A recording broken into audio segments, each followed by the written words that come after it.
एक तत्वनाम दृढ धरी मना, हरीसी करुणा येईल तुझी। ते नाम सोपेरे रामकृष्ण गोविंद, वाचेसी सद्गद जपादी। नामा परते तत्व नाही रे अन्यथा, वायानिक पंथा जाशी जनी। ते नाम सोपे रे रामकृष्ण गोविंद, वाचेसी सद्गद जपादी। ज्ञानदेवा मोन जपमाळ अंतरी, दरोनी श्रीहरी जपे सदा। हरिमुखे मना पुण्याची गणना कोण करी। पांडुरंगा करू प्रथम नमन, पांडुरंगा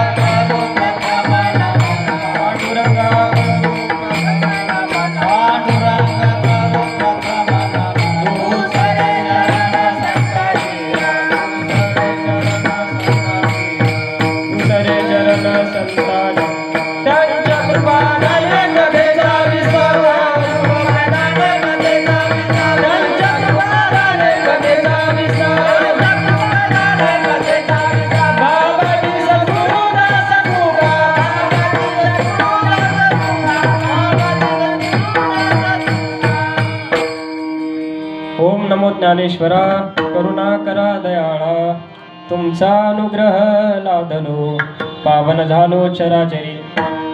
मनोजवं मारुत तुल्य वेगं, जितेंद्रिय बुद्धिमतां वरिष्ठं, वातात्मजवानरयूतं मुख्यं, श्रीरामदूतं शरणं प्रपद्ये।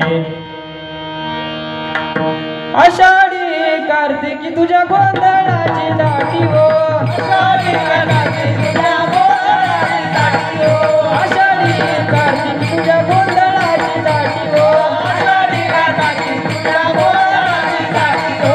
मुंडलिका दिगटा शोभे वाळवंटी हो, मुंडलिका दिगटा शोभे वाळवंटी हो। एका जनार्दनी आंबा उभी करटे मुनी कटी हो, एका जनार्दनी आंबा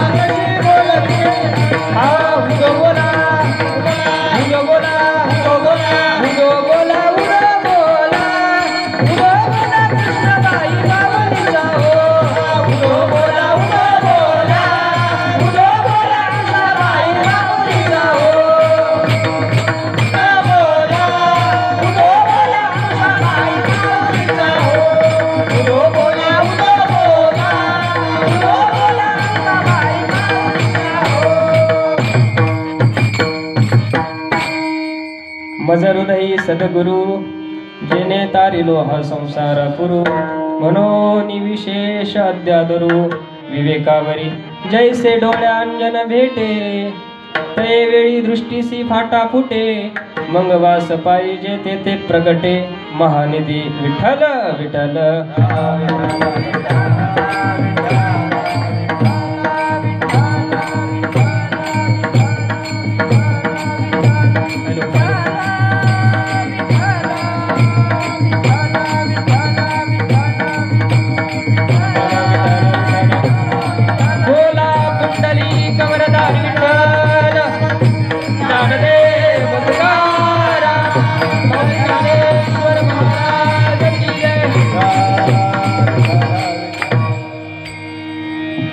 हेलो हेलो भैया, थोड़ा जपादी प्रस्तुत। प्राप्त स्थळी प्राप्त प्रसंगी संप्राप्त सेवेकरता निवडलेला अभंग माऊली महावैष्णव ज्ञानोबा यांच्या हरिपाठातील सर्वांच्या परिचयाचा, सर्वांच्या पाठांतरातील नामाची फलश्रुती प्रतिपादन करणारा अभंग आज सेवेकरता निवडलाय। विठ्ठल विठ्ठल।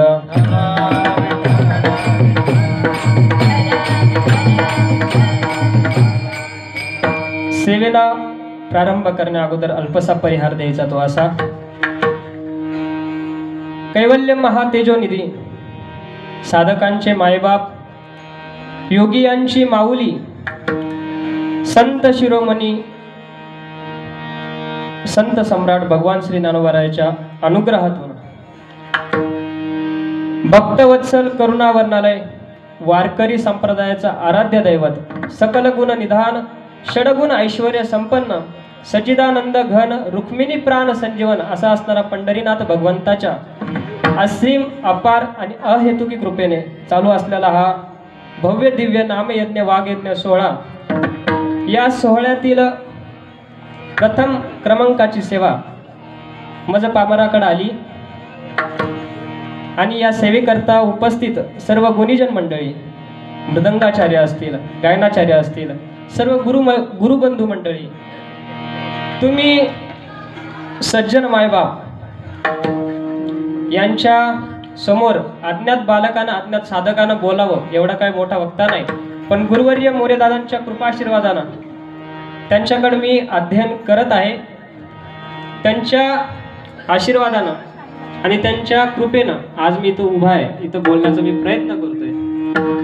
सर्व या कार्यक्रमाला सहकार्य करणारे आयोजक, नियोजक, संयोजक तथा सर्व ग्रामस्थ मंडळ, सर्व कमिटी यांच्या चरणारविंद विनम्र भावाने दंडवत करून माझ्या चिंतनाला सुरुवात करतो। विठ्ठल विठ्ठल।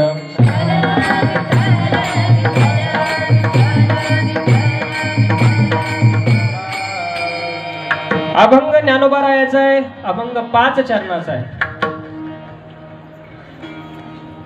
ज्ञानोबारायांनी मोठ्या दया ग्रंथकरणाने हरिपाठ या ग्रंथाची रचना केली आहे। हरिपाठाला शास्त्रही म्हणलं जातं. बसलेल्यांपैकी एखाद्याला कोणाला प्रश्न पडेल, महाराज हरिपाठाला शास्त्र का म्हणावं, हा शास्त्र ग्रंथ आहे असं कोणी सांगितलं? त्याचे अनेक उत्तर आहेत, पण एक साधारण उत्तर देण्याचा मी प्रयत्न करतो की एक तर ज्ञानोबारायांचा रचित ग्रंथ आहे. ज्ञानोबाराय कोण आहेत? ज्ञानी यांचे शिरोमणी, ज्ञानाचा सागर, सखा माझा ज्ञानेश्वर. हे झालं पहिलं कारण. इथं सगळ्यांनी थांबायला पाहिजे, पण नाही पटलं तरी आणखी एक उत्तर देतो. शास्त्राने जी व्याख्या शास्त्रात सांगितली की शास्त्र कशाला म्हणावं, हरिपाठ नावाचा ग्रंथ शास्त्रेच्या व्याख्यात बसतो म्हणून त्याला शास्त्र म्हणावं. विठ्ठल विठ्ठल.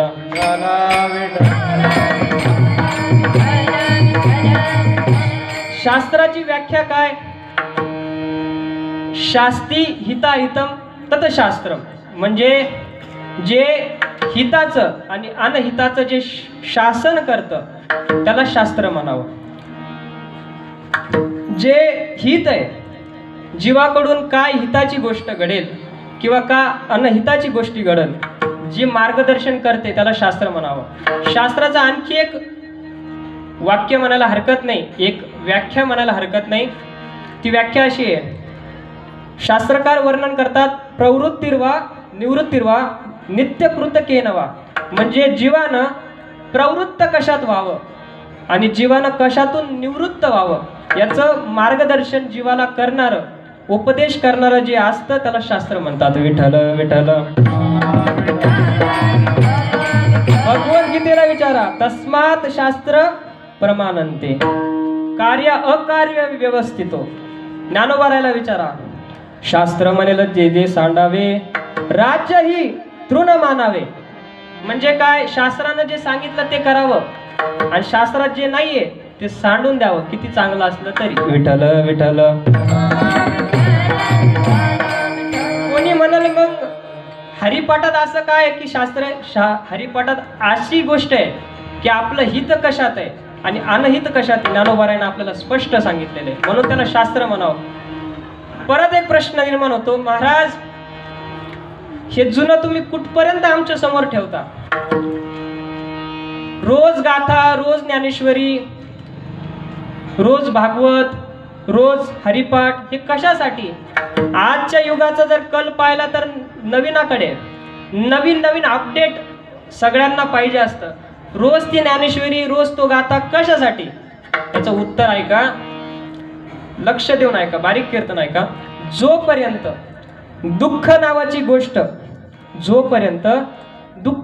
गोष्ट या पृथ्वी तलावर आहे तोपर्यंत शास्त्राची आपल्याला गरज आहे. विठ्ठल विठ्ठल. या जगात दुःख निवृत्तीचा मार्ग सांगणारा जे असेल त्याला शास्त्रच म्हणावं. शास्त्राशिवाय, संतांशिवाय दुसरं तुम्हाला कोणी दुःखातून सोडवण्याचा प्रयत्न करील, प्रयत्न तर जाऊ द्या, सांगणार सुद्धा नाही. ज्ञानोबारायनं प्रण केला, जेव्हा धर्म अधिकाऱ्यांनी ज्ञानोबारायांचा छळ करायला सुरुवात केली, त्यांना जातीत घ्यायला सुद्धा त्यांनी नकार दिला. नकार दिल्याच्या नंतर ज्ञानोबारायनं दादाला म्हणावं, निवृत्ती दादाला, दादा की हा समाज दुःखानं भरभटलेला आहे, हे धर्म अधिकारी यांना समोर येऊ देत नाही, यांना खरं ज्ञान काय देत नाही, अज्ञानात हे जीव जगतायत, दुःख भोगतायत आणि मरणाला मुकलतायत. असं का व्हावं दादा? आपण काय करावं? आपला नियम आहे, आपल्या वडिलांनी आपल्याला जे ज्ञान दिलंय आपण ते जगाला द्यायचं, जगाला प्रकाशमय करायचं आणि सुखी करायचं. अवघाची संसार सुखाचा करीना,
ओघाची संसार सुखाचा करीना आनंदे भरीन तिन्ही लोक. ज्ञानोबरायानं प्रण केला, अनेक ग्रंथ दान केले समाजाला महाराज. दान, ज्ञानेश्वरी सारखा ग्रंथ दान करावा, हरिपाठ सारखा ग्रंथ दान करावा, चांगदेव 65 सारखा ग्रंथ दान करावा, अमृत अनुभव सारखा ग्रंथ दान करावा. विठ्ठल विठ्ठल.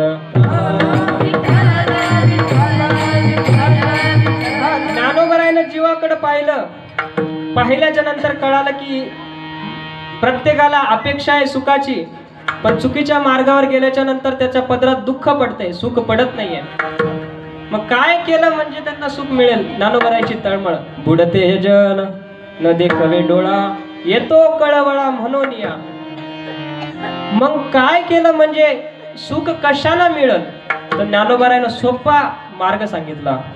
मन ठुनी नवनीता तैसे घे अनंता, वाया व्यर्थ कथा सांडी मार्ग. सगळं शास्त्राचं मला सांगा, दह्याची घुसळण केल्याच्या नंतर काय येतं? लोणी. लोणी हे सार आहे आणि ताक हे आसार आहे. जसं लोणीचं घुसळण केल्याच्या नंतर आपलं दह्याचं घुसळण केल्याच्या नंतर लोणी मिळतं, ते काय सार आहे. तसं ज्ञानोबरायानं सगळं शास्त्राचं मंथन केलं आणि त्याच्यातला सार काढला. सार काय? चहुवेदी जाण, साही शास्त्री कारण, 18 पुराणे हरसी गाठी. पूर्ण हरिपाठ जर वाचला तर त्याच्यात एकच आहे, हरिमुखे मना. सगळं फक्त नामस्मरणावर आधारित हरिपाठ आहे. रामकृष्ण नाम सर्व दोषा हरण, जड जीवा तारण हरि एक. मग ज्ञानोबरायानं सोपा मार्ग सांगितला. एक तत्व नाम मनाला सांगितलं, अरे मना तू दृढत्वाने ते भगवंताचं नाम धर. आणि ते कसं? एक तत्व, तेच नाम. मनाला सांगितलं, मना तू धर एक तत्व नाम, दृढ धरी मना. आणि त्याला काय होईल? अभंगाच्या पहिल्या चरणात एक तत्व नाम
पहिल्या चरणात ज्ञानोबरायानं सांगितलं आपली नामाची वाटचाल कशी असावी.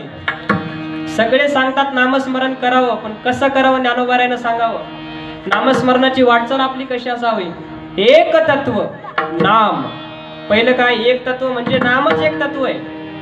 एक तत्व नाम. मग पुढं काय? दृढ धरी मना. मनानं ते दृढ धरायचं, त्याच्याशिवाय दुसरं काहीच नाही, दुसरं साधनच करायचं नाही. यम नेम रोदन न कीजे रया, वाचा गीत गाईजे, वाचा गीत गायजे. न लगे दंडन मुंडन, न लगे पंचाग्नी साधन. काय करायचं? वाचा गीत गायचे. सोपं. हरिमुखे म्हणा, हरिमुखे म्हणा, पुण्याची गणना कोण करी. एवढं सगळं असताना नाना साधनांच्या केल्या खटपटा, अवघा शीन पदरात पडतो. मग एवढं सोपं जर साधन असेल तर आपण दुसरीकडे जायचं का? ज्ञानोबरायानं सांगावं एक तत्व नाम दृढ धरी म्हणा, पण ते दृढत्व आपल्यात येईल कसं? आपली हाक भगवंतापर्यंत पोहोचली पाहिजे. पहिलं आपलं काम आहे, आपली हाक भगवंतापर्यंत पोहोचली पाहिजे. आणि भगवंताला असं वाटावं आपल्याबद्दलची एक भावना, एक करुणा निर्माण व्हावी. देवाच्या अंतःकरणात आपल्याविषयीची करुणा निर्माण व्हावी. असं आपण नामजप करावं. नाही तर भगवंत एवढ्या लोकात आपल्याला पाहिल कधी आणि भेटेल कधी? लांब आहे महाराज, अवघड आहे खूप. पण एक तत्व धरल्याच्या नंतर हरीसी करुणा येईल तुझी. निश्चय कसा असावा? भानुदास महाराजांना फाशीवर सुळावर द्यायचं ठरवलं. त्यांना म्हणले की तुम्ही नाम सोडा. तिथं भानुदास महाराजांचे उच्चार आहे, जरी हे आकाशवर पडो पाहे,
अशी निष्ठा असावी, असं निश्चय असावा.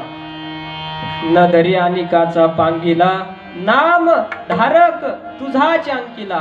जरी हे आकाश वर पडो पाये, ब्रह्मा गोळ भंगा जाये, वड वानळ त्रिभुवन खाये, तरी मी तुझीच वाट पाहिलं विठोबा. असा निश्चय जोपर्यंत होत नाही तोपर्यंत देव करुणाच करत नाही. विठ्ठल विठ्ठल.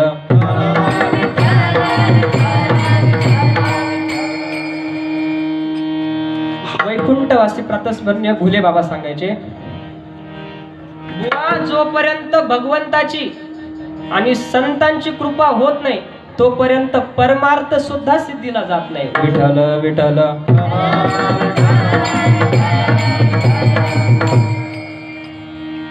निश्चय दृढ असावा. एक पुस्तक आहे, एक लोटा पाणी नावाचं एक पुस्तक आहे. त्यात एक उदाहरण, अगदी गोड उदाहरण आले. आसाम प्रांतात गुवाहाटी जिल्ह्यात खगेपूर नावाचं गाव आहे. तर गुवाहाटीचं जरा सर्वांना परिचय चांगलाच झाला असेल. तर गुवाहाटी जिल्ह्यात खगेपूर नावाच्या गावात एक गुराखी राहत होता. त्या गुराख्याचा नित्यनेम असा, गुरा घ्यायचे, डोंगरावर जायचे, गुरांना चरायला न्यायचं आणि जवळ नदी असली की नदीवर पाणी प्यायला न्यायचं. पण त्यानं पहिले विचार केला आपण नदीवर पाणी प्यायला नेऊ मग डोंगरात नेऊ. तर त्या गुराख्यानं सगळे गुरं नदीला पाणी प्यायला नेले आणि तिथं सुंदर असं राजानं एक घाट बांधलेला. तिथं असे सुंदर असे फुलाचे बाग, सुगंध त्या बागेत.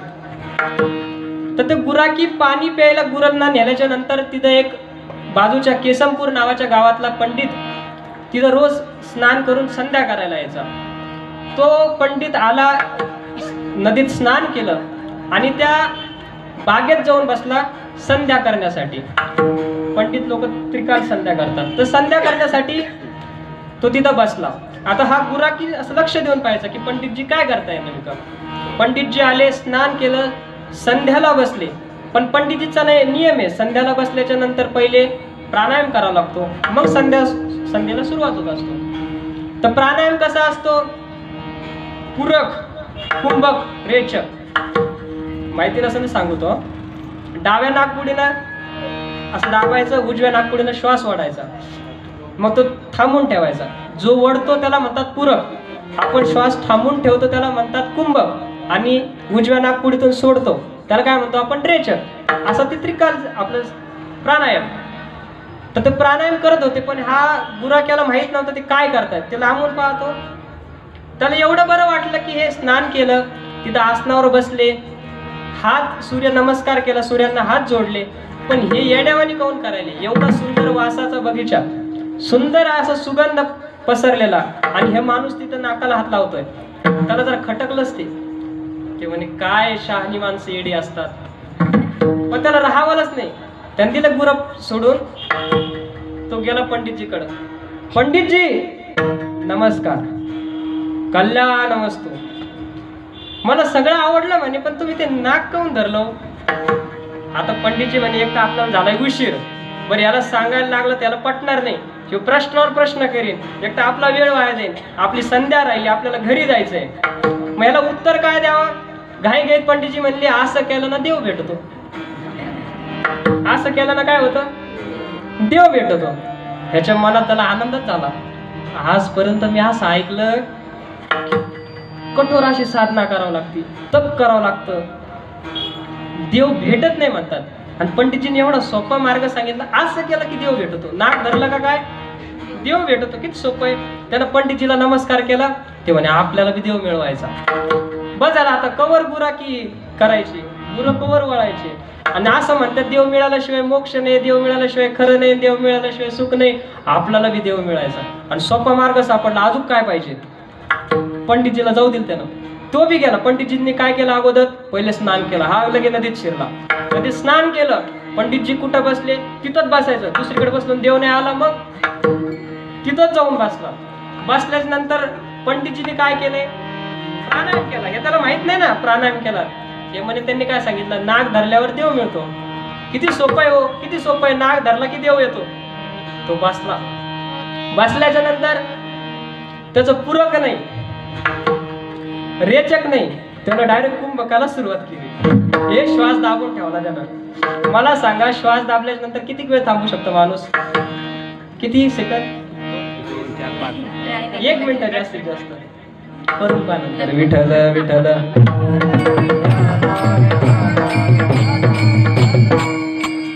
त्यानं असं नाक दाबून धरलं, नाक दाबलं, इकडं तिकडं पाहायला लागला. आता इकून देव येईल, इकून देव येईल, इकून देव येईल. शेवटी गुद मारायला लागलं. पंडितजी म्हणले देव येतो, देव यायला नाही, मारायची पाळी आली. सोडून दिला त्यानं श्वास. काय म्हणे पंडितजी, ही बी जरा अवघड दिसत म्हणे. मारायची पाळी आली म्हणे, पण देव काही यायला नाही. पण नंतर त्यानं विचार केला, देव जर जवळ आला असेल आणि मी नाक सोडून दिलं तर तिथून गेला तर होऊ शकतं असं. जवळ जवळ तो म्हणजे कमीत कमी जय भवानीनगरच्या चौकापर्यंत तर आला असेल. इथपर्यंत आला तो, मी नाक सोडून दिलं म्हणून तो वापिस गेला असेल. आज काय असेल, मग आपण परत प्रयत्न करू. पण त्यानं निश्चयच केला महाराज. काय? नाक धरायचं. जास्तीत जास्त काय होईल? श्वास थांबल माझा, गुदमरण, मी मरून जाईल. मेलं तो मेलं, पण आज भगवंताचं दर्शन घ्यायचं. बस झालं गुराखी. टेन्शन मधूनच घरी आलं ते बायकोनं झापलं होतं त्याला. ते म्हणे मेलं तर मेलं, घरी जायचंच नाही आज. देव भेटल्याशिवाय काही खरं नाही. देव मिळवायचाच, देवाला बघायचंच म्हणे आज. एवढा सोपा मार्ग आहे. मेलो तो मेलो, बघू जे होईल ते होईल. देव आला तर ठीक, नाही तर मरण. आणि तुकोबरायनं सांगितलेले आहेत याच्यासाठी, म्हणजे जन्म जरा भेटला तर देवासाठीच. घेईन मी जन्म याच्यासाठी देवा, तुझी चरण सेवा साधावया. ते मला जे होईल ते होईल. मेलो तो मेलो, पण देवाला आज पाहायचं म्हणजे पाहायचं. त्यानं परत प्रयत्न सुरू केला. परत नाकाला हात लावला. श्वास गुदमरायला लागला, पण निश्चय केलेला होता, मेलो तो मेलो, पण देव बघायचा, देव मिळवायचा. पंडितजीवर निष्ठा होती. संतांना सांगितलेलं वाक्य खोटं होत असतं. निष्ठा धरली, नाक दाबलं, श्वास गुदमरायला लागलं, आणि देवाला हे कळणार नाही का? न सांगता तुम्हा कळो येते अंतर, कळो येते अंतर. विश्वेश्वर विश्वेश्वर न सांगता तुम्हा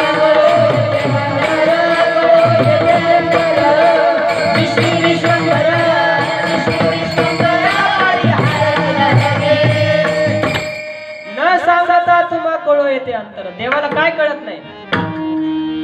अंतरीच्या पुन्हा जाणतो महाराज, त्याला आतलं सगळं कळतं. त्यांना पाहिलं, अरे कोणतरी आपल्या निष्ठेनं भावनेनं संतांच्या कृपेनं आपली साधना करते, आपल्याला आळवण्याचा प्रयत्न. देव बघत नाही तुम्ही काय करता, किती भाव आहे हा बघतो. त्याचा निश्चय पाहिल्याच्या नंतर देवालाच राहावलं नाही. देवानं लगेच दम दिशी उडी मारली विटेवरून त्या माणसाजवळ. आता त्याला डोळे लावलेले, नाक धरलेलं, देवाला असा हात ओढला नाकाचा. त्याला म्हणे डोळे उघड, आणि त्याचं नाव होतं मनमौजी. काय नाव होतं त्याचं? मनमौजी, डोळे उघड. आलो म्हणे मी तुझ्यासाठी. यानं डोळे उघडले. डोळे उघडल्याच्या नंतर ते नीट पाहतो देवाकडं. कोण तुम्ही? अरे म्हणे मी देव. तू माझ्या आता लोक आळवणी करत होता, मी धावून आलोय. आता म्हणतो तुम्ही कोण? कशावरून तुम्हीच देव? परिचय पाहिजे ना, मी आजपर्यंत देव पाहिला नाही. बरं मी असं बोलत होतो की मेल्याशिवाय देव मिळत नाही, आपण प्रयत्न करायचा, आपली चूक झाली असं मी बोलत होतो. एखाद्याला चालता चालता वाटावं की हा मरू नये म्हणून समोर जाऊन आपण सांगावं की देव आहे. मला फसवण्याची फसवणूक होऊ शकते ना माझी, मी कसं मानू की तुम्ही देव आहे? देव म्हणे बाबा आता मी देव आहे तुला कसं सांगू? ते म्हणे मग. तो म्हणे थांबा, मला देव माहित नाही, मी आजपर्यंत ऐकला नाही, पाहिला नाही, पण त्या पंडितजींना माहिती आहे देव कसा आहे. त्यांनी मला सांगितलं. आत्ता जातो म्हणे मी पंडितजीला धरून आणतो, ते सांगतील हे देव आहे, मग मी तुमच्या पाया पडेल. देव म्हणे त्याच्यावर माझं देवत्व सिद्ध होतं का? जा म्हणे मी येत नाही, मी चाललो म्हणे, काही गरज नाही म्हणे मला. ते म्हणे तू जातो? जातो तर जा. काय म्हणला तो?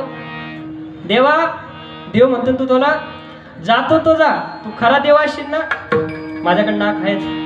परत मी नाकाला हात लावीन, परत तुझा हेलपाटा होईल. बघू तुला हेलपाटे घालायचे असेल तर पाय, थांबत असलं तर थांब. आत्ता 5 मिनिटात जातो, पंडितजींना विचारून येतो तुला थांबायचंय का जायचं. तू जायचं तर जाय, माझ्याकडे नाक आहेच. देव म्हणे काय उंचा ताप झाला बा आता. डोक्याला म्हणजे असं गिरायक आजपर्यंत भेटलं नाही, पहिलंच गिरायक आहे म्हणे असं. ठीक आहे, पण भक्तासाठी करुणा निदान आला ना. ते म्हणे जा बोलून आण पंडितजीला. तो पळत पळत गेला बाजूच्या गावात. पंडितजी चला म्हणे. कुठं? बगीच्यात. बगीच्यात कशाला? देव आला म्हणे भेटायला. पंडितजी म्हणे येऊ काय, सकाळी सकाळीच घेऊन आला काय?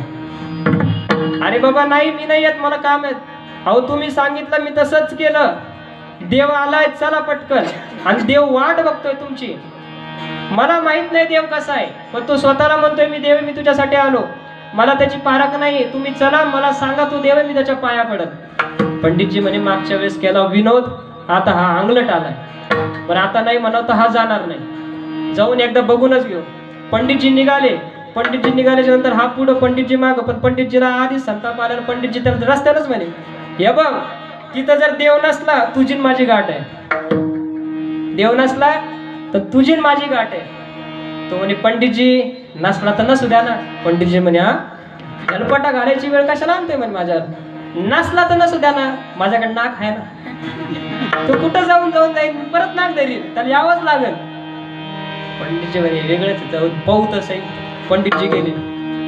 हा गेला आणि देवाला कडकडून मिठी मारली है ना. पंडितजीला आणलं. आता सांगा आता पंडितजी हा इथं देव आहे, हा त्याचा हात आहे. विठ्ठल विठ्ठल. मनमौजीला देव दिसायचा, पण पंडितजीला देवच दिसत. मनमौजी म्हणायचा पंडितजी सांगा पटकन हा देव आहे का? म्हणे कुठे? तू थट्टा करायला का माझी, वेळ वाया घालतोस? म्हणे खरं पंडितजी तर देव आहे, तुम्ही बघा, तुम्हाला लेन्स कार्ट मध्ये जावं लागेल. मग तुम्हाला दिसत नाही का, काही डोळ्याचा प्रॉब्लेम आहे? ते म्हणे नाही अजिबात नाही. मग हा देव का दिसत नाही तुम्हाला? हा देव उभा आहे इथं. देव असा बोलू लागला पंडितजीकडे, पंडितजीकडे. या दोघांचं बोलणं चालू. अहो पंडितजी बघा पटकन सांगा मला देव आहे का? पंडितजी म्हणे मला देव दिसला. याचा संतापलाच हा माणूस. याची तळपायाची आग मस्तकाला गेली. एक तर मी नाक धरलं, मरायला आलो तर आलो. हा पंडितजीला का दिसत नाही? देवा तू स्वतःला देव म्हणतो ना, ह्यांना का दिसत नाही? आणि परत म्हणतो देवा तुला काही शक्ती बिक्ती का तुझ्याकडे, काही येतं कर तुला, काही जादू केली का? त्यांना काऊन दिसत नाही? तू मला काही घेणं देणं नाही, तू यांना दाखव, नाही तुम्ही परत नाक धरील. ते म्हणे अरे अरे अवघडच केस आहे. पण देवानं सांगितलं त्याला, अरे तुझ्याकडे जशी निष्ठा आहे जशी भाव आहे तसं पंडितजीकडे नाही. त्यांना मी दिसू शकत नाही. मग आता काय करू? मला तुझं दर्शन पाहिजे पण मला तुझी ओळख नाही. मग एक काम कर, तू तुझ्या हाताला पंडितजीच्या डोक्यावर हात ठेव, त्यांना प्रसाद दे. तुझ्या हाताची शक्तिपात त्यांच्या मस्तकात होईल, त्यांच्या अंतःकरणात भाव निर्माण होईल, निश्चय दृढता निर्माण होईल. त्यावेळेस मी त्यांना दिसल. ते म्हणे ते माझे गुरु आहेत. ते म्हणे तू करून तर बघ. हा गेला पंडितजीला म्हणे बस तुम्हाला देव दाखवतो. पंडितजी बसले. त्यांना असा हात घेतला आणि पंडितजीच्या डोक्यावर ठेवला. ठेवला चतुर्भुज भगवान की जय. पंडितजींना असा देव दिसायला लागला. देव दिसायला लागल्यावर पंडितजी उठले. अंतकरण भरून आलं, कंठ दाटला, अंतकरण सद्गतीत झालं. मग पंडितजीने विचार केला, देवाचं दर्शन अगोदर नाही घेतलं. उठले, पळाले, कडकडून त्या मनमौजीला मिठी घातली, साष्टांग दंडवत घातला. आणि आजपर्यंत मला मी देवाचं ऐकत होतो, अपरोक्ष ज्ञान होतं, परोक्ष ज्ञान माझ्याकडे नव्हतं. पण मी तुला पाहिल्याच्या नंतर तुझ्यामुळं मला देव दिसला. खरं कृपा कोणाची आहे? तुझी. तू आज माझा गुरु, मी तुझा चेला. आज तू गुराकी सोडून दे, मी माझी पंडित्व सोडून देतो. आपण नामाचा प्रचार, निश्चयाचा प्रचार, दृढतेचा प्रचार करू. पण ज्ञानोबराय म्हणतात असा निश्चय असला का, हरिसी करुणा येईल तुझे, हरिसी करुणा येईल तुझे, हरिसी करुणा येईल तुझे, हरिसी करुणा. एक संगनाम धुळधरी मना, एक संगनाम धुळधरी मना, एक तत्वनाम धुळधरी मना, एक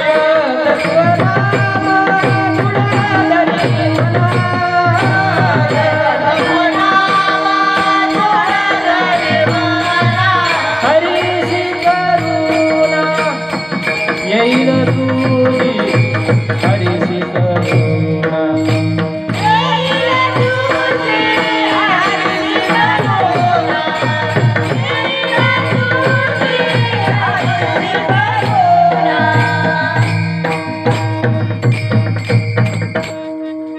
आज तुम्हाला आहे का दुधाची भूक ताकावर भागवू नये. आज गाय म्हणजे तरी मला सपोर्ट करताय. विठ्ठल विठ्ठल.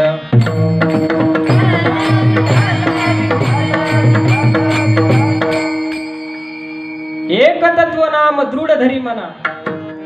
पण आम्ही धरू. ज्ञानोबा आहे तुम्ही म्हणतात नाम दृढतेनं घेऊ आम्ही. पण ते नाम कोणतं आहे? ते अभंगाच्या दुसऱ्या चरणात.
फलश्रुती आहे का?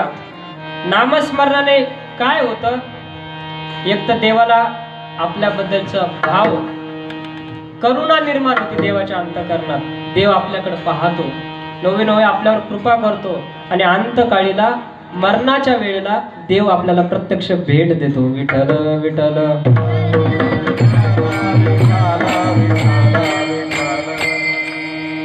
नामाला आणखी एक फायदा आहे. नामाचा फायदा जर सांगायला ठरला तर नुसतं ग्रंथ तयार होईल. अशेष ही नामे, भगवंताच्या नामात एवढी सामर्थ्यता आहे, त्याच्यावर एखादा ग्रंथ मला दिवस पुरायचा नाही, एवढी नामाची महत्व आहे. पण आणखी एक फायदा असा आहे की नामानं संसार कळतो. विठ्ठल विठ्ठल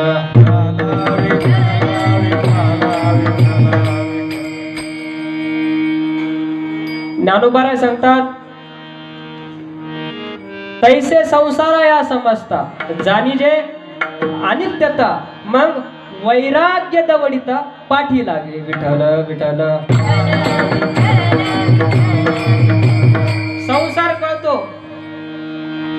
काय केलं म्हणजे आपल्या जीवनात सुख मिळेल, कोण आपलंय कोण परकय, काय केल्याच्या नंतर आपल्याला समोरचा आपल्याला गोड बोलतोय कसं कळल. संसार कसा आहे, रोज अंतःकरणात माणसाला दुःखाचा ओनवा पेटलाय. अंतःकरणात अतिशय दुःख घेऊन माणूस जगतोय. माणसाला रात्री झोप येत नाही.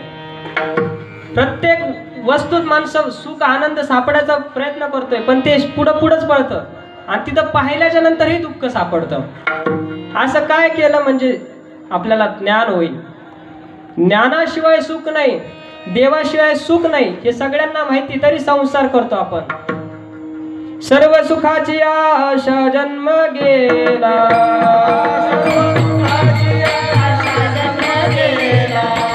क्षण एक यज्ञ नाही गेला,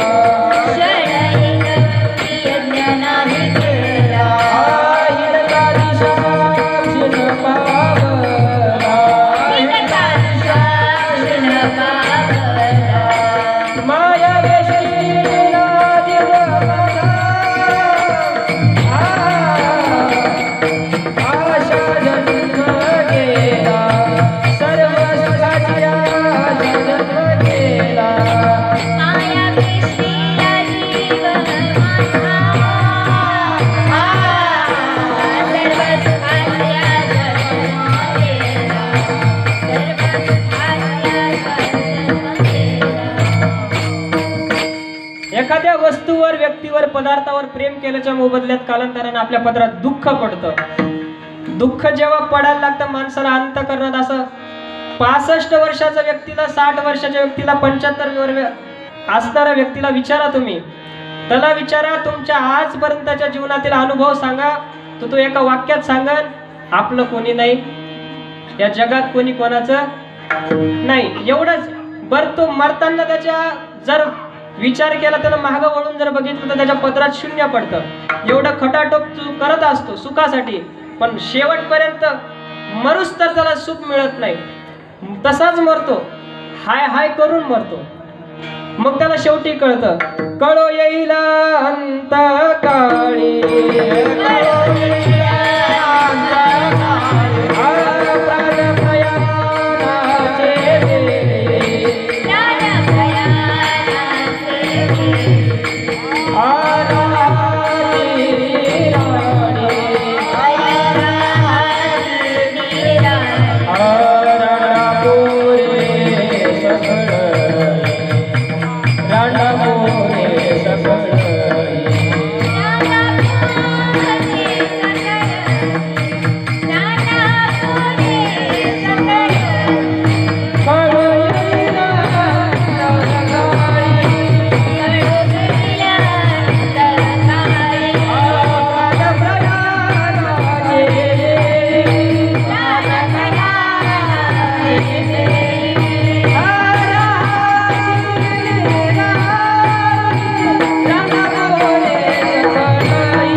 कोणी न पवती निर्वाणी, इष्ट मित्र सजन सखे हे तो सुखाची मांडली. एकला मी दुःख भोगी, कुंभ पाक जाचनी, तेथे कोणी सोडविना, एका सद्गुरु वाचोनी. धर्म जागो सदैवाचा, जेव्हा परोपकारी, आंधळ्या दृष्टी देतो त्याचे नाव मी उच्चारे. विठ्ठल विठ्ठल.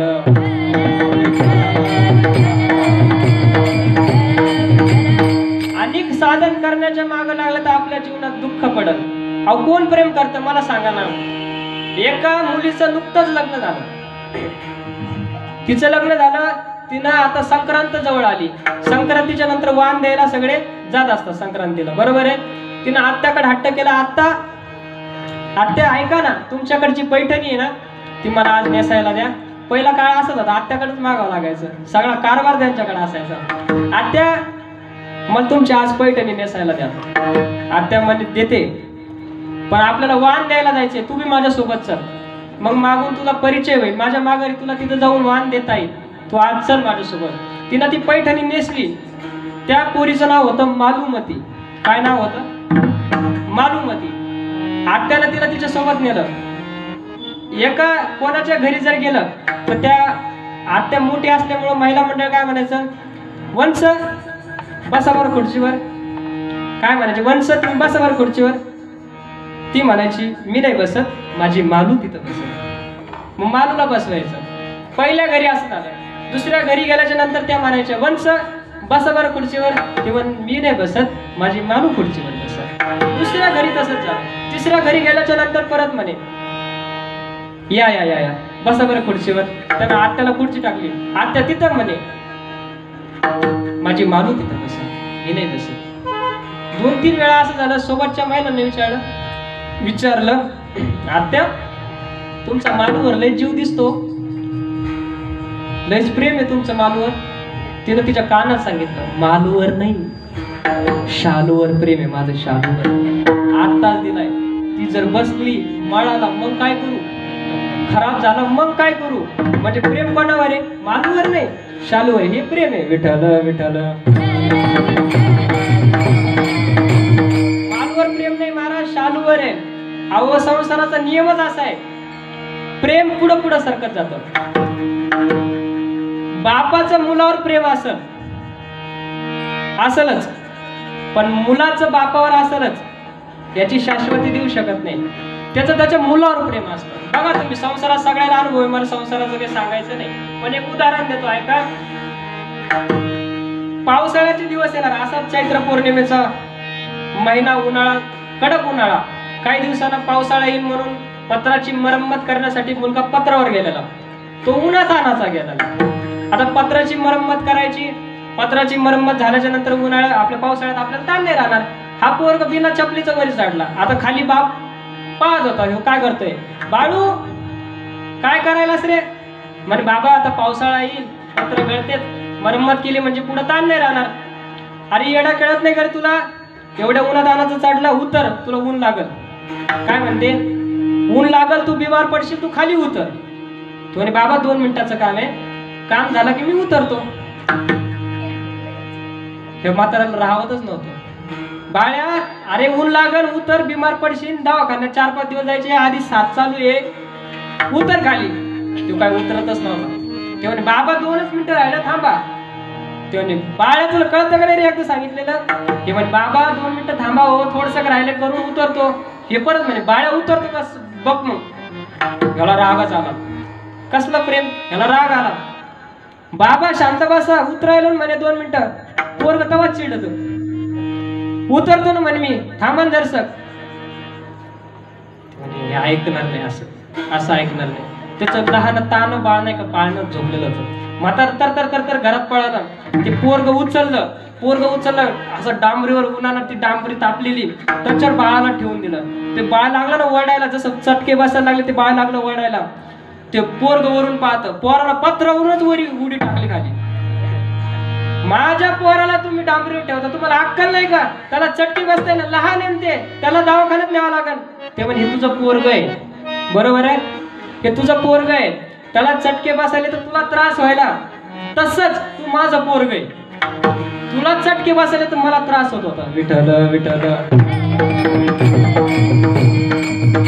पण प्रेम कसं आहे, बापाचं मुलावर आहे, पण त्या मुलाचं त्याच्या मुलावर आहे, बापावर आहे का? हे संसाराचं प्रेम. पण असाच प्रश्न संतांना विचारा. मला एक प्रश्न विचारायचा आहे. इथं बसलेल्या मी सर्वजण एक जणांना हात वरी करून सांगावं, आज आपला जीवन धन्यताचा गेला, असं कोणी म्हणा. आज धन्य आज दिन आहे का कोणी म्हणणार? नाही.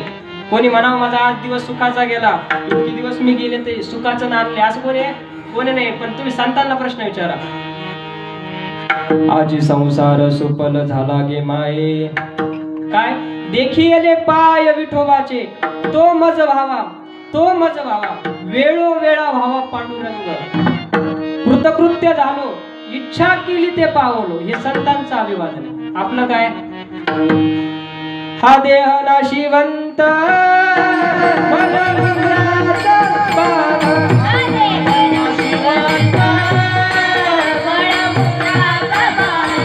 वरी चरण घातले रे पूर्वी गिरणाचा सार, वरी चरण घातले रे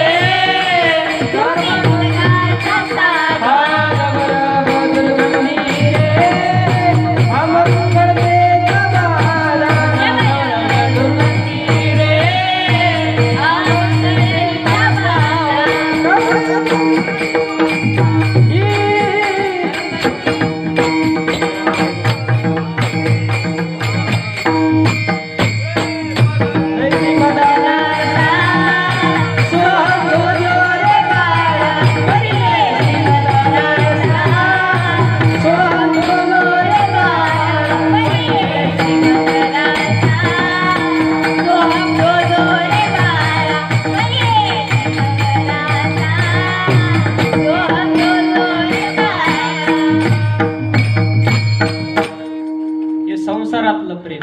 आपला देह जाणार आहे, नाशिवंत आहे, हाय हाय करून माणूस मरतो, खाटेवरी पडता चिंता व्यापे, चिंता तडमड, रात्री पडल्याच्या नंतर झोप येत नाही, उद्याचं कसं. माणसाला चारच प्रश्न आहेत जीवनात, काय होईल, कसं होईल, कुठं होईल, कधी होईल.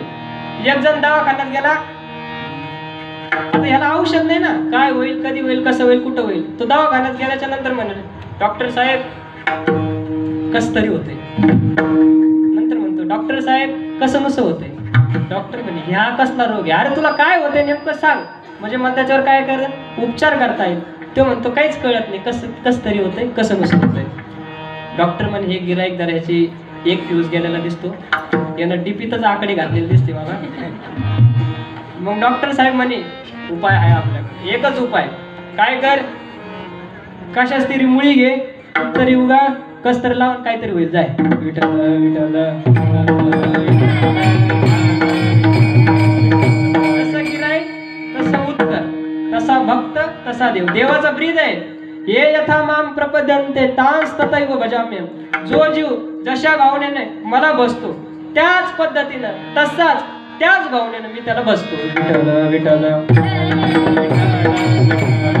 आता तर दिवस कुठले, एक लोटा जल सब सेवकाला.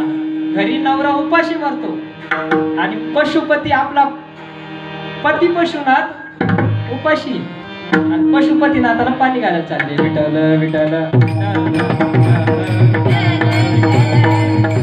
ज्याला कळालं त्याला कळालं, नाही तर काला प्रसाद घेऊन असे. देवाचं ब्रीद आहे महाराज, घेसी तेव्हा देसी ऐसा असशी उदार. आणि आपण देवाला एक माहितीये, भगवान शिवजी आशुतोष आहे. शिव भोळा, एवढा बी भोळा नाही ना देव, आहे भोळा, पण चक्रवर्ती पुढे लावलं ना. विठ्ठल विठ्ठल.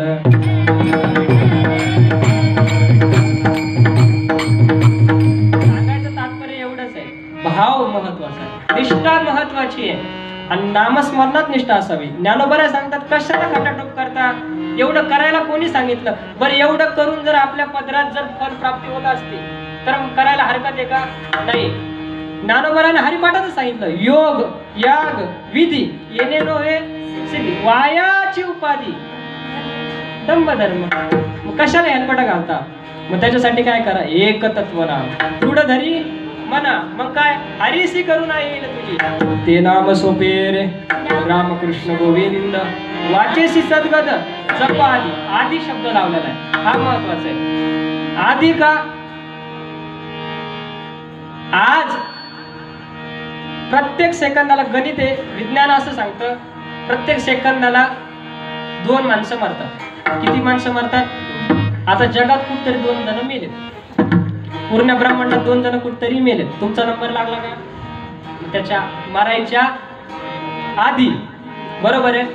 1,00,000 लोक सकाळ पाहत नाही. विज्ञान काय सांगतं? 1,00,000 लोक सकाळ पाहत. तुम्ही आज सकाळ पाहिली तर तुम्ही कोणी भाग्यवानी. मग उद्या सकाळ पाहायच्या गॅरंटी नाही ना. क्षणभंगुर नाही भरवसा. मरायच्या आधी, सकाळ पाहायच्या आधी, उठल्या ब्रश करायच्या आधी राम राम स्मराधी, राम राम स्मराधी, नाव करा कुलवंती, नाव करा कुलवंती, साराभाऊ किया उपाधी, साराभाऊ किया उपाधी, लक्ष्मण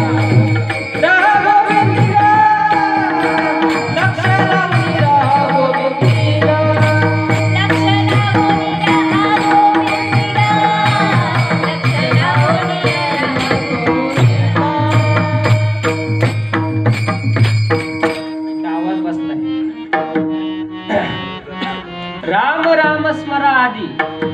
झोपेतून उठायच्या आधी, ब्रश करायच्या आधी, नाश्ता करायच्या आधी राम राम स्मरा आधी. कधी?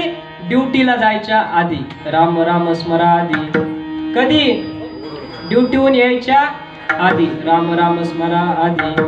दुपारचं जेवण करण्याच्या आधी राम राम स्मरा आधी. कधी? दुसऱ्याला शिव्या द्यायच्या आधी. शिव्या देता देता राम राम म्हणा, काय हरकत नाही, पण राम राम स्मरा आधी.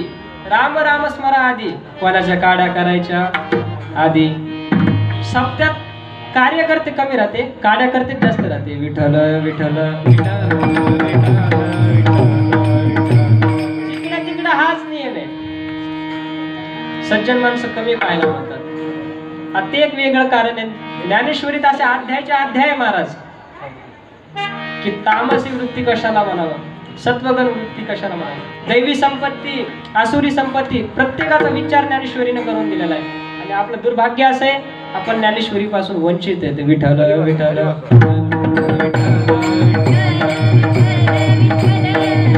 बोला कुंडली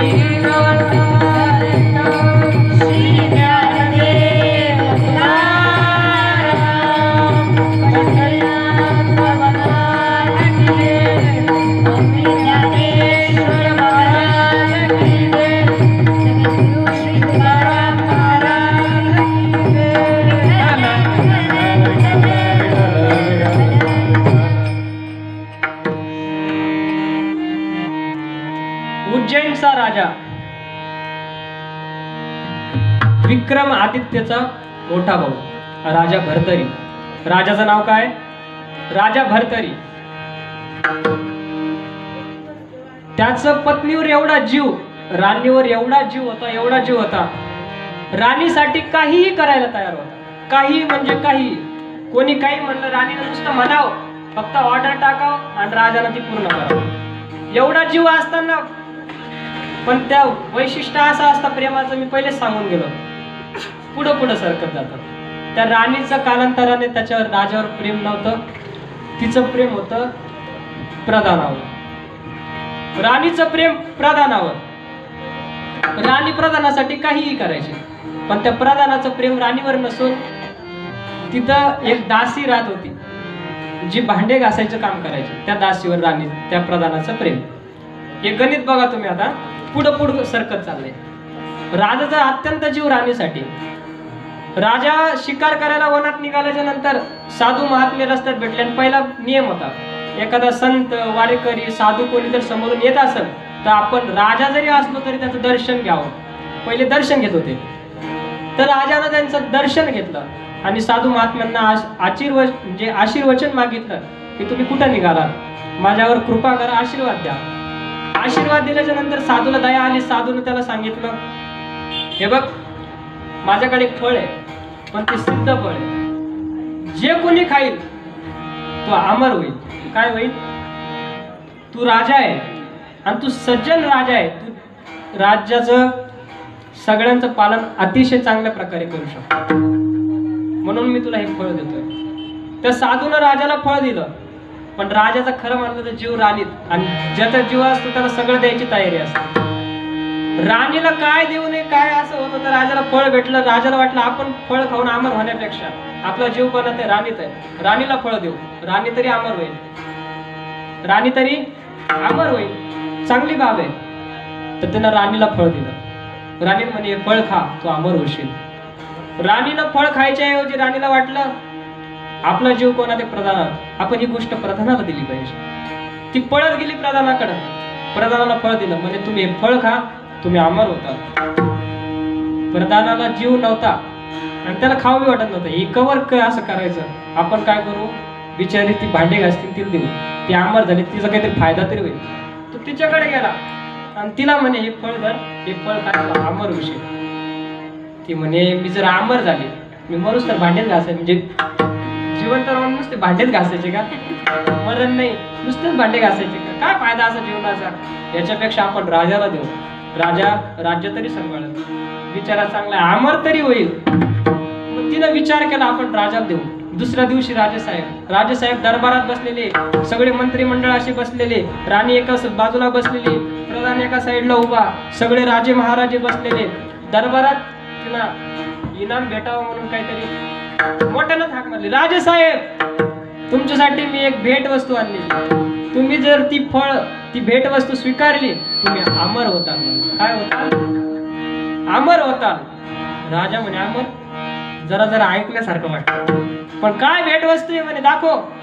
तिनं ते फळ काढलं, राजाच्या हातात दिलं. राजेसाहेब हे फळ खा तुम्ही अमर होता.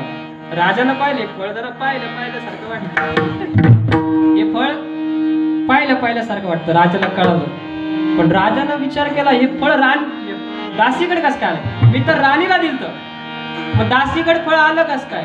दासीला विचारलं हे फळ कुठून भेटलं, पटकन सांगतेस का कसं?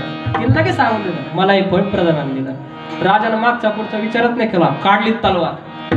हे म्यानातून तलवार काढली, प्रधानाच्या गळ्यावरच डायरेक्ट. आता एकच सांग, फळ कोणी दिलं सांगतो का तुझं मुंडकच उडू? प्रधान थरथरच कापायला लागला. म्हणे महाराज सगळं खरं सांगतो म्हणे, फक्त जीवदान द्या.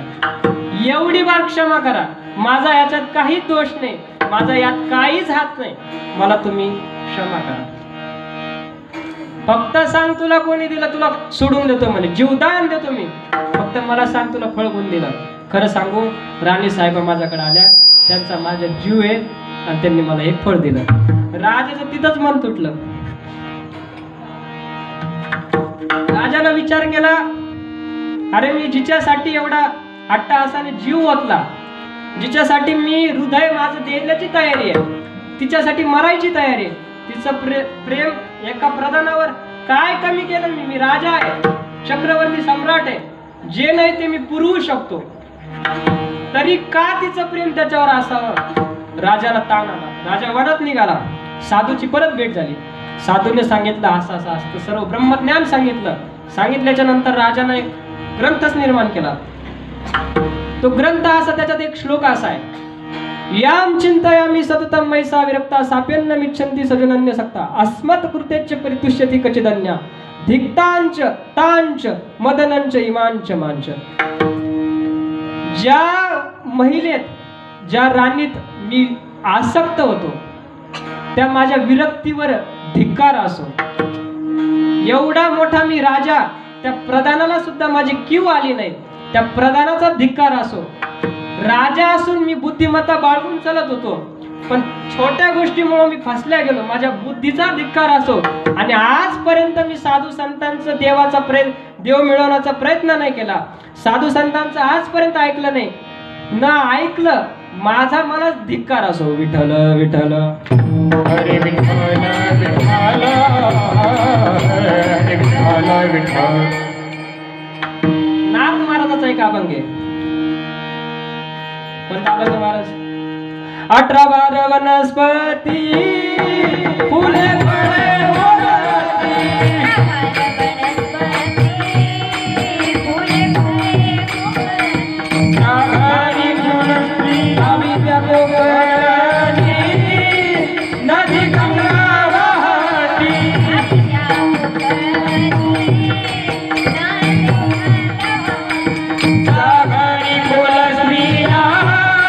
राजा राणी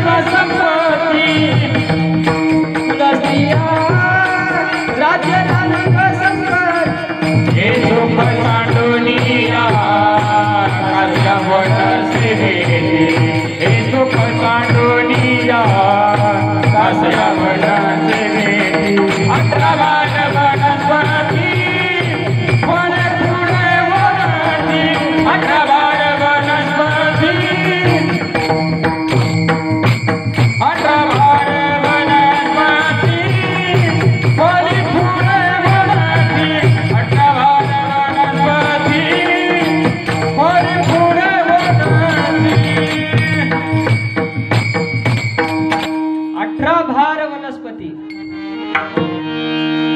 फुले फळे ओळती 22 त्या पोखरणी नदी गंगा वाहती ज्या घरी कुलस्त्रिया राज्य राणी व संपत्ती ते लोक सुद्धा वनात गेले हे सुख सांडून या कासया वनसेविती हा प्रश्न आहे महाराज त्याचं उत्तर असे फलकट तो संसार येथे सार भगवंत एवढा राजाला दुःख व्हावं आपण साधे माणसं आहे बरं संसार अपूर्ण राहतो परमार्थ पूर्ण होतो संसार कितीही करा कितीही नेटाना करा आजपर्यंत कोणाचा संसार पूर्ण झाला नाही म्हणून तर सांगतात जोडून या धन उत्तम व्यवहार एवढा कोणी म्हणून एवढा मोठा सप्ताह का करायचा साधू संतांचे उत्सव का करायचे तर त्याचं उत्तर असं आहे महाराज नाही केलं तर त्यांचं काही बिघडत नाही सप्ताह कीर्तन भागवत जर नाही केलं त्यांचं काही बिघडत नाही आपलं बिघडल्याशिवाय राहत नाही विठ्ठल विठ्ठल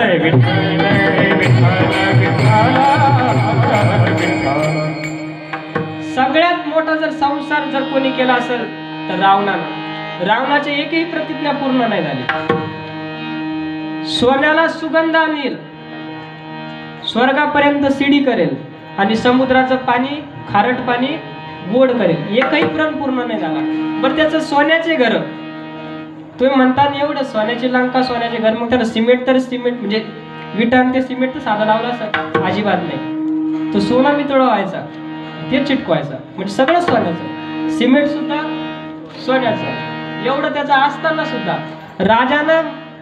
रावणानं म्हणावं एवढा लंकेचा राजा आणि तो रावण म्हणतो कधी काळी माझ्या जीवनात सुखाचा एक क्षण येईल एखादा दिवस येईल तो भगवान शिवजीला प्रार्थना करतो त्याचा तांडव स्तोत्र आहे कदा निलिंप निर्जरी निकुंज कोटरे वसन विमुक्त दुर्मती सदा शिरस्ती मंजलिम विलोल लोचनम ललाल भाल लग्नकम शिवेती मंत्र उच्चरम कदा सुखी भवाम्यहम विठ्ठल विठ्ठल हरी विठ्ठल विठ्ठल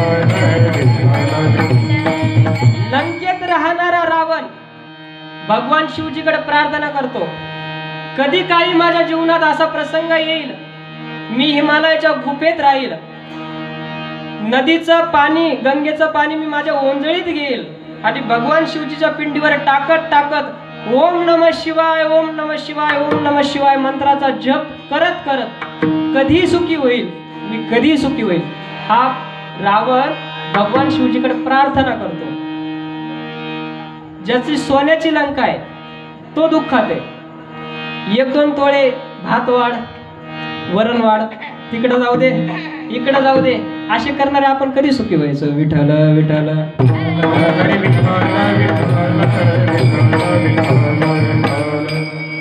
भौतिक पदार्थ कधी सुख देतील माणसानं हे डोक्यातून काढून टाकायचं लौकिक उपाय आजपर्यंत जेव्हापासून पृथ्वी निर्माण झाली आजपर्यंत लौकिक उपायांनी कोणाला सुख दिला असेल असं शास्त्रात नाही तुका म्हणे नाही विश्वास ज्या मनी पहावे पुराणी विचारून आजपर्यंत कोणाला सुख मिळालं नाही किती बंगले बांधले म्हणजे सुख मिळेल बांधू नये असं नाही ज्ञानोबारानं सांगितलं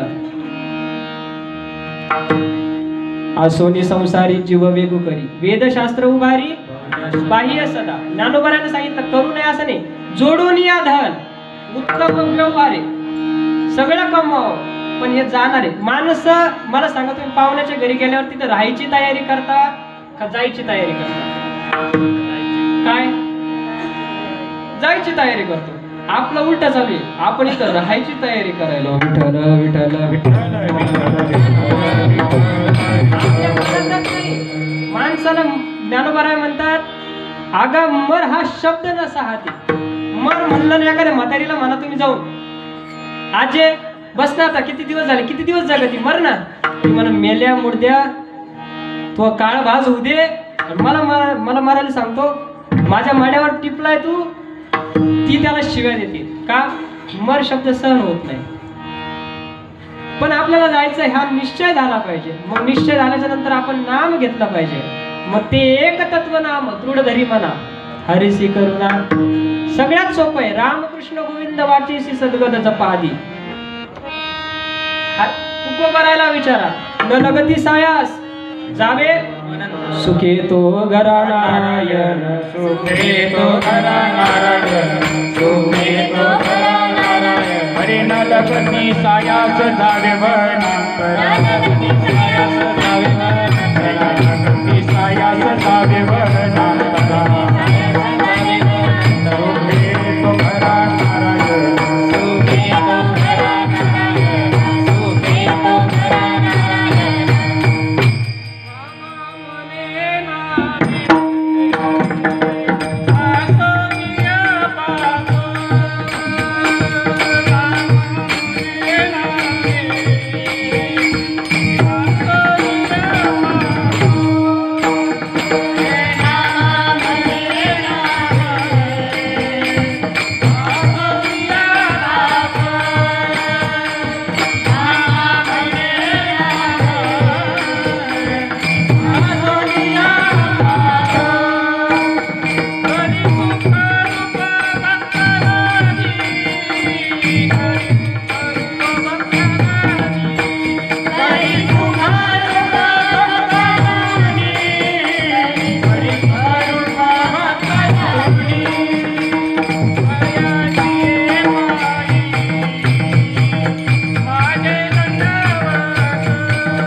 आपलं जीवन सुखी होईल, सार्थक होईल.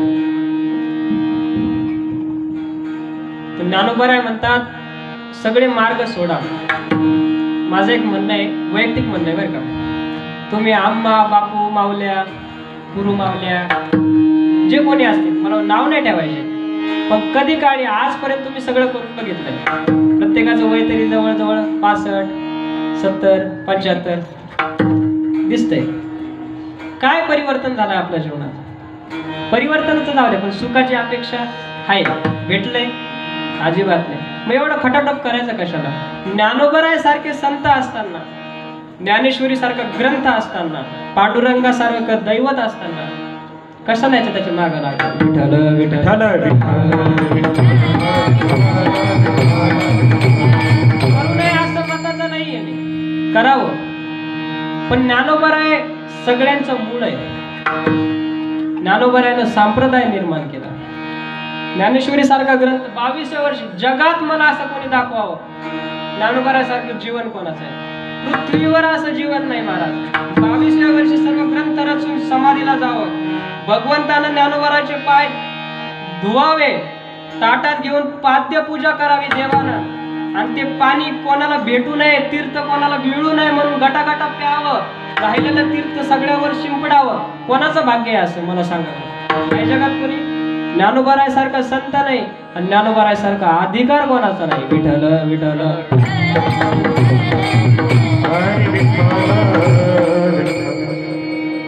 मग ज्ञानोबराय म्हणतात, अध्यात्माच्या मार्गावर चलत असताना एखाद्या वेळेस चुकीचा मार्ग सापडला, चुकीचा गुरु, चुकीचा वकील, चुकीचा डॉक्टर मनुष्याच्या जीवनाला लागू नये. विठ्ठल विठ्ठल. चुकीचा गुरु लागला, अख्खं आयुष्य बरबाद. चुकीचा डॉक्टर मिळाला, अख्खं आयुष्य बरबाद. आणि चुकीचा वकील मिळाला, कोर्टाला चक्राच. विठ्ठल विठ्ठल. निकाल काही लागत नाही, तारखा मिळतील पण निकाल काही लागत नाही. हे चुकीचं मिळाल्याचा परिणाम. मग कशाला कोणाच्या मागं लागायचं? ज्ञानोबराय म्हणतात, एक सोपा मार्ग आहे, नामस्मरण. पण तो कसा करा? ज्ञानोबा म्हणतात सगळीकडे मौन बाळगा, सगळ्यांकडे राहा, सगळ्यांचा अनुभव घ्या, तिथं मौन ठेवा. पण मनातल्या मनात का व्हायना? तुम्हाला आम्हाला माहिती तुम्ही किती खोडीचे, तुम्ही कुठं ना कुठं पळणार.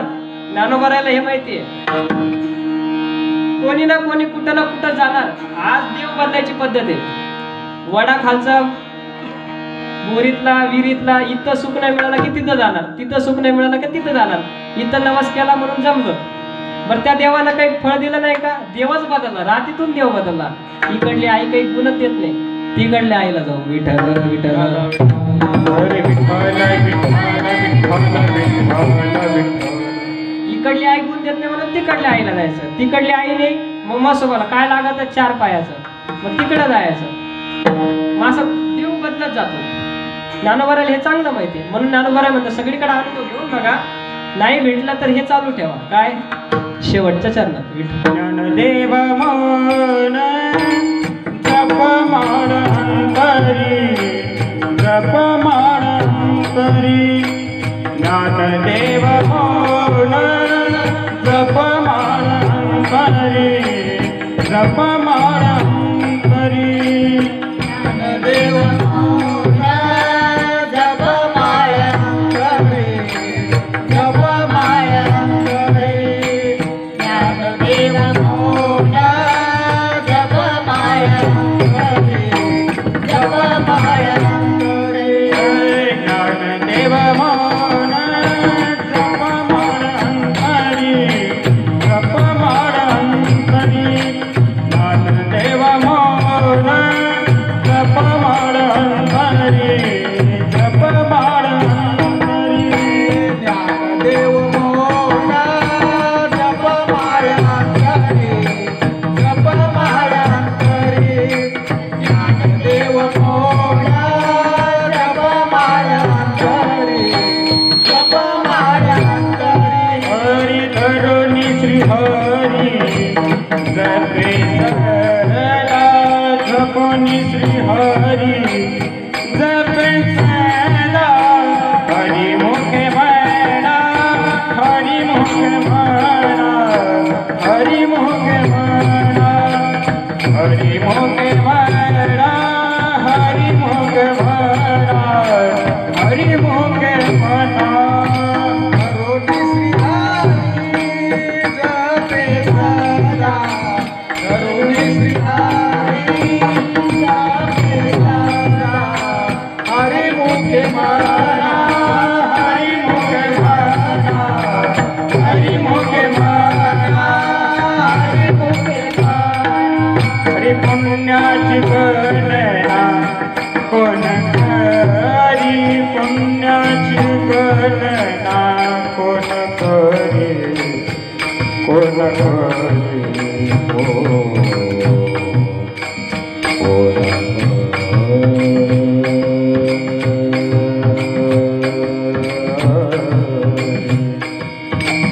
पुण्याची गणना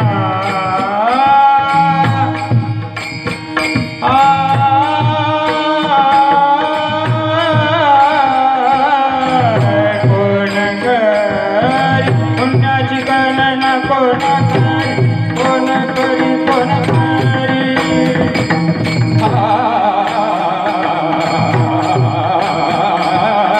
कोण करी पुण्याची गणना, कोण करी, कोण करी.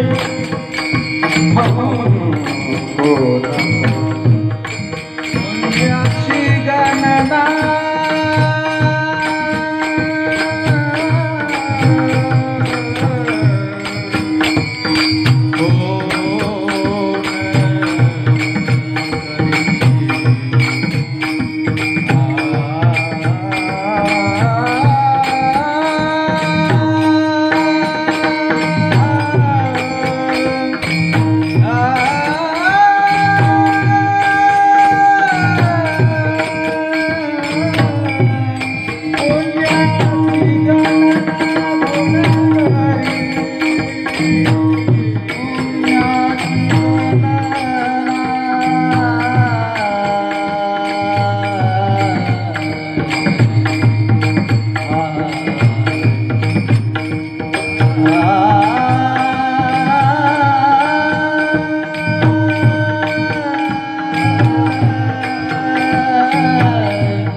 हरिमुख म्हणा हरिमुख म्हणा हरिमुख म्हणा.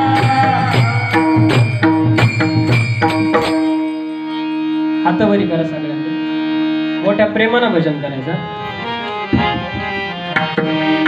विठोबा रखो माई हरी जय विठोबा रखो माई. विठोबा रखो माई विठोबा रखो माई.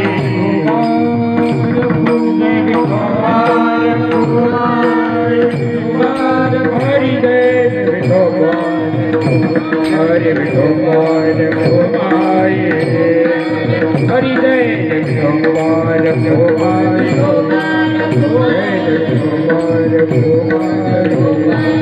हरी जय विठोबा रखो माई. हरी जय जय विठोबा रखो माई. हरी जय विठोबा रखो माई. हरी जय विठोबा रखो माई. मंडळी तबला हरी विठ्ठल हरी देव तुकाराम. हरिनाम भगवान की जय. माऊली ज्ञानेश्वर महाराज श्रीमंत संत तुकाराम महाराज शांती ब्रह्मेंद्रनाथ महाराज बजरंग बली की जय. प्रभु रामचंद्र भगवान सद्गुरु जोग महाराज की जय. हरि विठोबा रखो माई.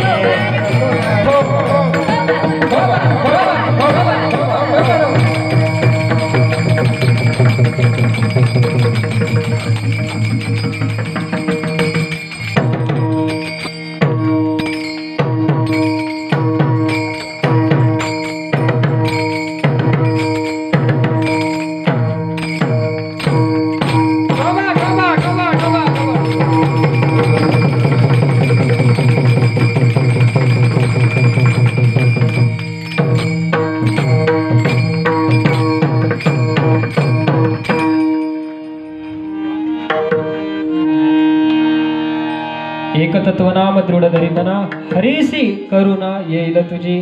ते नाम सोपे रे रामकृष्ण गोविंद. वाचेसी सद्गत जपादी त्यामध्ये अवकाश. भगवान श्री ज्ञानोबारायांच्या अभंगावर तुटका मुटक्या शब्दात बोलण्याचा मी प्रयत्न केलाय. वास्तविक पाहता मी कीर्तन करणे सर्वांनाच परिचय आहे, पण दादाच्या कृपा आशीर्वादाने मोठे माऊली यांच्या आशीर्वादाने बोलण्याचा मी प्रयत्न केला. जे काही बरोबर असेल ते गुरुवर्यांचं समजून घ्या. जे काही चुकीचं असेल, बोलण्याच्या ओघाओघात एखादा शब्द चुकीचा गेला असेल किंवा माझ्या शब्दातून एखाद्याचं अंतःकरण दुखावला गेला असेल, एखादा सिद्धांत मांडताना मला चुकीचा मांडता आला असेल किंवा थोडाफार बदल झाला असेल, तर तुम्ही मायेचं अंतःकरण करून त्या सिद्धांत ती चूक जे काही चुकीचं असेल दुरुस्त करून घेऊन पोटात घाला.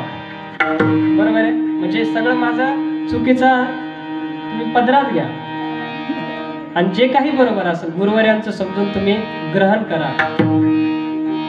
झालेली सेवा भगवान श्री मारुती रायाच्या चरणी, प्रभू श्रीरामच्या भगवंताच्या चरणी आणि गुरुवर्य दादांच्या चरणी समर्पित करून सेवेला पूर्ण विराम.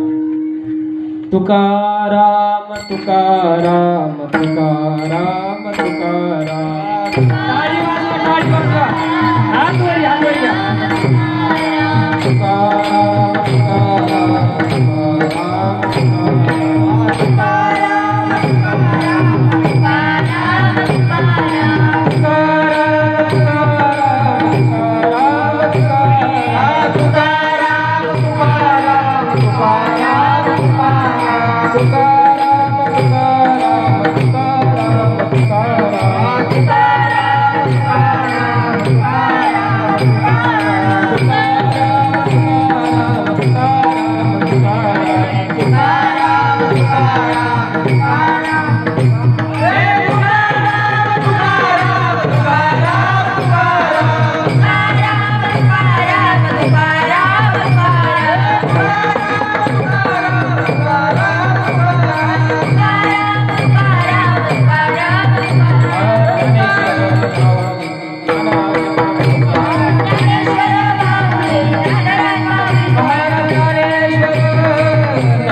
त्यांच्यासाठी जोरदार टाळ्या वाजवा. मृदंगाचार्यासाठी परत एकदा वाजवा. सर्वांच्या चरणी विनम्र भावाने दंडवत करू. गुरुवर्य मोरे दादांच्या चरणी विनम्र भावाने दंडवत करू. सर्वांनी मला प्रोत्साहन दिलं, उत्साह वाढवला माझा. सर्वांच्या चरणी विनम्र भावाने प्रभू तुम्ही महेशाच्या मूर्ती, मी दुबळा अर्चित असे भक्ती, तुमच्याही चरणी नतमस्तक होऊन सेवेला इथेच पूर्ण विराम. विठ्ठल जय जय विठ्ठल.